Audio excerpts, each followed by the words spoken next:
हाँ, रहस्य, ज्ञान, उन सभी विचारों से बचना है जो आपको कमजोर करते हैं। मनोविज्ञान के जनक विलियम जेम्स ने कहा, विश्वास करें कि जीवन जीने लायक है और आपका विश्वास उस तथ्य को बनाएगा। और विलियम शेक्सपियर ने कहा, कुछ भी नहीं है जब तक हमारी सोच इसे ऐसा न बनाए। ज्ञान उन सभी विचारों से बचना है जो आपको कमजोर करते हैं। आपके हर एक विचार का आकलन इस आधार पर किया जा सकता है कि वह आपको मजबूत करता है या कमजोर। वास्तव में एक सरल मांसपेशी परीक्षण है जिसे आप वर्तमान क्षण में अपने किसी भी विचार को जांचने के लिए कर सकते हैं। यह इस तरह काम करता है, अपनी बांह को बाजू की ओर फैलाएं और किसी व्यक्ति को अपनी बांह को नीचे धकेलने दें जबकि आप उसका विरोध करें। झूठ बोलने के बारे में सोचें और देखें कि आप सच के बारे में सोचने की तुलना में कितने कमजोर हो जाते हैं। यह किसी भी ऐसे विचार के लिए किया जा सकता है जो भावनात्मक प्रतिक्रिया पैदा करता है।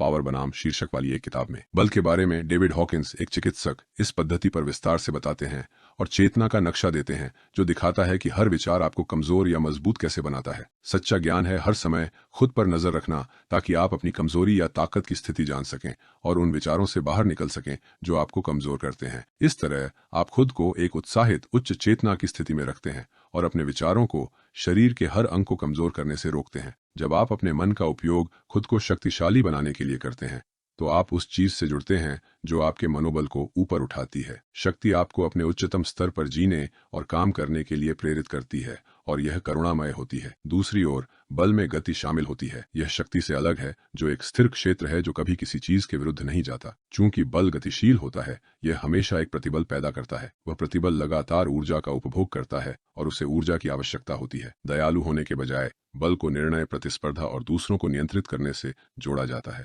उदाहरण के लिए खेल प्रतियोगिता में आपका ध्यान प्रतिद्वंद्वी पर हावी होने, दूसरों से बेहतर होने और किसी भी कीमत पर जीतने पर होता है। आपके शरीर की मांसपेशियां वास्तव में कमजोर हो जाती हैं क्योंकि बल के विचार आपको कमजोर करते हैं। दूसरी ओर अगर खेल के दौरान आप अपनी पूरी क्षमता से खेलने, अपनी आंतरिक शक्ति से ऊर्जा जुटाने और अपनी ईश्वर प्रदत्त क्षमताओं का सम्मान करने पर ध्यान रखें तो आप वास्तव में स्वयं को सशक्त बनाते हैं। बल का विचार एक प्रतिबल और संघर्ष मांगता है जो कमजोर करता है, जबकि शक्ति का विचार आपको मजबूत बनाता है क्योंकि कोई प्रतिबल आपकी ऊर्जा नहीं लेता। शक्ति के विचार आपको ऊर्जावान बनाते हैं क्योंकि वे आपसे कुछ नहीं मांगते। विचार जो आपको कमजोर करते हैं। अगर एक सामान्य विचार आपकी बाहों की मांसपेशियों को कमजोर या मजबूत बना सकता है तो सोचिए यह आपके शरीर के अन्य अंगों और मांसपेशियों पर क्या प्रभाव डाल रहा होगा। आपका दिल एक मांसपेशी है जो उन विचारों से कमजोर हो जाती है जो आपको निर्बल बनाते हैं। आपके गुर्दे, यकृत, फेफड़े और आंतें सभी ऐसी मांसपेशियों से घिरे हैं जो आपके विचारों से प्रभावित होती हैं। वह विचार जो अधिकांश लोगों को सबसे ज्यादा कमजोर बनाता है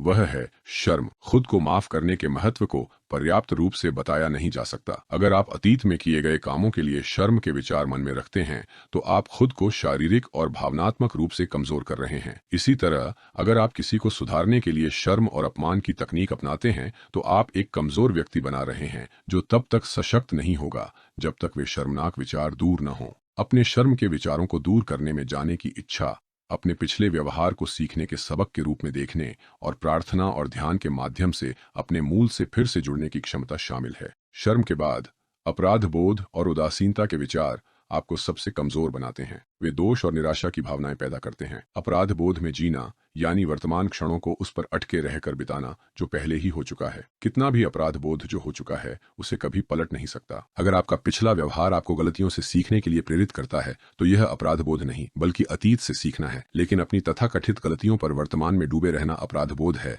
और यह सिर्फ अभी हो सकता है। अपराध बोध को छोड़ना अपने कंधों से एक भारी बोझ उतारने जैसा है। अपराध बोध अपने लिए प्रेम और सम्मान के सशक्त विचार से मुक्त होता है। आप खुद को प्यार और सम्मान से मजबूत बनाते हैं, पूर्णता के मानकों को छोड़कर अपने जीवन के कीमती वर्तमान को ऐसे विचारों में नहीं गंवाते जो आपको सिर्फ निराश और कमजोर करते हैं। इसके बजाय आप पहले से बेहतर बनने का संकल्प ले सकते हैं जो सच्ची महानता की परीक्षा है। उदासीन विचार निराशा पैदा करते हैं। ये वे विचार हैं जो आपको जीवन में सक्रिय होने से रोकते हैं। उदासीनता आत्मदया और बोरियत से बचने के लिए लगातार मनोरंजन की चाह से पैदा होती है। अगर आप उस व्यक्ति से प्यार करते हैं जिसके साथ आप अकेले हैं तो आप कभी उदासीन या अकेला महसूस नहीं करेंगे। हर दिन का हर क्षण पूरी तरह जीने और जीवन से जुड़े रहने के लिए अनगिनत विकल्प प्रस्तुत करता है। आपको टेलीविजन या रेडियो की जरूरत नहीं। उदासीनता से बचने के लिए रेडियो लगातार बजता रहता है। आपका अपना मन असीम संभावनाओं का एक साम्राज्य है। हर दिन आपके पास चुनाव है कि आप उठकर कहें सुप्रभात ईश्वर या हे भगवान सुबह हो गई, यह हमेशा एक विकल्प है। जब भी आप बोरियत और उदासीनता के विचारों में डूबते हैं, वे आपको शारीरिक, भावनात्मक और आध्यात्मिक रूप से कमजोर करते हैं। मेरे लिए करोड़ों चमत्कारों से भरे इस अद्भुत ब्रह्मांड में कभी भी बोरियत या उदासीनता महसूस करना एक अपमान है। अन्य प्रमुख विचार जो आपको कमजोर बनाते हैं, उनमें भय और क्रोध शामिल हैं। इन दोनों प्रकार के विचार बल का प्रयोग करते हैं, जो प्रतिरोध और आंतरिक तनाव और कमजोरी पैदा करता है। जब आप भयभीत होते हैं, तो आप प्रेम से दूर हो जाते हैं। याद रखें, पूर्ण प्रेम सभी भय को मिटा देता है। जिससे आप डरते हैं, उससे आप नाराज होते हैं और अंततः नफरत करने लगते हैं। इस तरह नफरत और भय का द्वंद्व आपके भीतर काम करता है, जो आपको हमेशा कमजोर बनाता है। आपके मन में हर वह विचार जिसमें आप डर महसूस करते हैं, आपको अपने लक्ष्य से दूर रखता है और साथ ही आपको कमजोर करता है। आपके भयभीत विचार आपको जड़वत रहने के लिए आमंत्रित करते हैं। जब आप खुद को भय की स्थिति में पाएं, वहीं रुकें और ईश्वर को अपने साथ बुलाएं। अपने डर को अपने वरिष्ठ साथी को इन शब्दों से सौंप दें, मुझे नहीं पता कि इससे कैसे निपटूं, पर मैं जानता हूं कि मैं आपसे, इस ब्रह्मांड की चमत्कारी रचनात्मक शक्ति से जुड़ा हूं। मैं अपने अहंकार को हटाकर यह सब आपको सौंप देता हूं। इसे आजमाएं। आप हैरान होंगे कि प्रेम की यह उच्च ऊर्जा कितनी जल्दी आपके भयभीत विचारों को मिटा देगी और साथ ही आपको शक्ति देगी।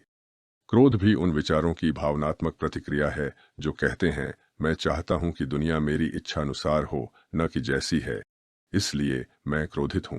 क्रोध को अक्सर सामान्य माना जाता है, लेकिन यह हमेशा आपको कमजोर बनाएगा। और जैसा यह सिद्धांत आपको याद दिलाता है, बुद्धिमानी उन सभी विचारों से बचना है जो आपको कमजोर करते हैं। आपको किसी गलत को सुधारने या बेहतर दुनिया बनाने के लिए गुस्सा होने की जरूरत नहीं है। जब आप अधिक शांतिपूर्ण बनेंगे, तो आपके पास केवल शांति ही होगी जो आप दे सकेंगे। निराशा के पल क्रोध को जगाएंगे नहीं, वे आपको अधिक जागरूक बनाएंगे और फिर आपको समाधान की ओर प्रेरित करेंगे। क्रोध का हर विचार आपको प्रेम से दूर और हिंसा व प्रतिशोध की ओर ले जाता है, जो प्रतिरोध पैदा करते हैं और सभी को कमजोर करते हैं। शर्म, अपराधबोध, उदासीनता, भय और क्रोध के ये सभी विचार ऊर्जाएं हैं, क्योंकि हमारे ब्रह्मांड में सब कुछ कंपन आवृत्ति है।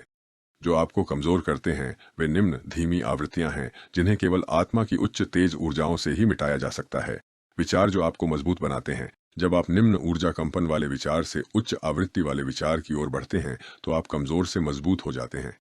जब आप दूसरों को दोष देते हैं, तो आप कमजोर होते हैं, पर जब आप उनसे प्रेम और विश्वास करते हैं, तो मजबूत बन जाते हैं। आपके विचारों के साथ एक ऊर्जा आती है, इसलिए बेहतर है कि आप उन विचारों की ओर बढ़ें जो आपको शक्ति देते हैं। जब आप समझ जाते हैं कि आप जिस बारे में सोच रहे हैं वही आपकी वास्तविकता का स्रोत है, तब आप हर पल अपने विचारों पर ज्यादा ध्यान देने लगेंगे। कई साल पहले दी स्ट्रेंजेस्ट सीक्रेट नामक लोकप्रिय ऑडियो प्रोग्राम में अर्ल नाइटिंगेल ने हमें सिखाया कि हम वही बन जाते हैं जो हम दिन भर सोचते हैं। आपके विचार तय करते हैं कि आप सशक्त हैं या कमजोर, खुश हैं या दुखी, सफल हैं या नहीं। हर चीज एक विचार है जिसे आप अपने साथ लेकर चलते हैं। खुशी के विचार खुशी के अणु बनाते हैं। आपका स्वास्थ्य बड़े पैमाने पर आपके विचारों से निर्धारित होता है। दृढ़ता से सोचें कि आपको जुकाम नहीं होगा और आपका शरीर आपके विचारों के अनुसार प्रतिक्रिया करेगा। थकान, जेट लैग या सिरदर्द के विचारों को मन में आने से रोकें और आपका शरीर आपके विचारों का पालन करेगा। आपका मन आपके शरीर को वे दवाएं बनाने का निर्देश देता है जो आपको स्वस्थ रखने के लिए जरूरी है। किसी को चीनी की गोली दें और उन्हें विश्वास दिलाएं कि यह गठिया की दवा है, और उस व्यक्ति का शरीर इस प्लेसबो से गठिया विरोधी ऊर्जा का उत्पादन बढ़ा देगा। स्वास्थ्य बनाने में मन एक शक्तिशाली उपकरण है। यह दिव्य रिश्ते, समृद्धि, व्यापार में सामंजस्य और यहाँ तक कि पार्किंग स्थान भी बनाता है। अगर आपके विचार इस पर केंद्रित हैं कि आप क्या चाहते हैं और आप उस विचार को पूर्ण संकल्प के जुनून से बनाए रखते हैं, तो आप उस पर कार्य करेंगे, क्योंकि हर कार्य का पूर्वज एक विचार है। सबसे शक्तिशाली विचार वे हैं जो शांति, आनंद, प्रेम, स्वीकृति और इच्छा के हों। ये विचार कोई विरोधी शक्ति नहीं बनाते। शक्तिशाली, आनंदमय, प्रेमपूर्ण विचार आपकी इस इच्छा से आते हैं कि दुनिया जैसी है वैसी ही रहे।